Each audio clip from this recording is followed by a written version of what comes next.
आता थेट जाऊया धाराशिवमध्ये ज्ञानेश्वर पतंगे आपल्या सोबत जोडले गेलेले आहेत। ज्ञानेश्वर, धाराशिवच्या मतदारांनी कशा पद्धतीने या आजच्या मतदानाच्या दिवसाला आणि मतदान करण्यासाठी म्हणून उत्साह दाखवलेला आहे?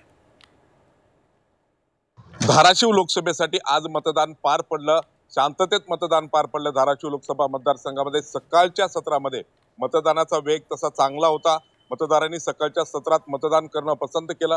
मात्र उन्हाचा पारा जसा जसा चढत गेला तसा तसा मतदानाचा वेग मात्र कमी होताना आपल्याला पाहायला मिळालं।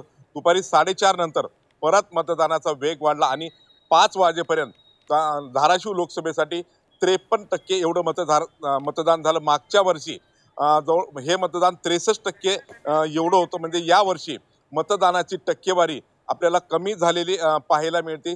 धाराशिव लोकसभेसाठी जवळपास 31 उमेदवार रिंगणात होते आणि प्रामुख्याने महाविकास आघाडीचे ओमराजे निंबाळकर आणि महायुतीच्या अर्चना पाटील यांच्यात ही लढत पाहायला मिळाली।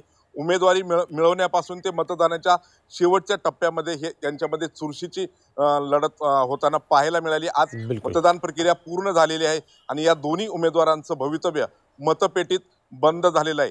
धाराशिवची जागा कोण राखणार, धाराशिवचा गड कुणाच्या ताब्यात जाणार हे समजण्यासाठी आपल्याला 4 जूनची वाट पाहावी लागेल। बिलकुल, धन्यवाद ज्ञानेश्वर आपण दिलेल्या या सविस्तर माहितीसाठी। तर आपण बघितलेलं आहे आज राज्यामध्ये जिथे जिथे मतदान झालं तिथे आमचे प्रतिनिधी अरुण मेहत्रे बारामतीहून, प्रणव पोळेकर रत्नागिरी, सरफराज सनदी हे सांगलीमधून, तर साताऱ्यातून तुषार तपासे, माढ्यातून सचिन कसबे आणि धाराशिवमधून ज्ञानेश्वर पतंगे यांनी सगळं वार्तांकन केलंय। तुम्हाला धन्यवाद आपण दिलेल्या या सगळ्या सविस्तर माहितीसाठी आणि वार्तांकनासाठी।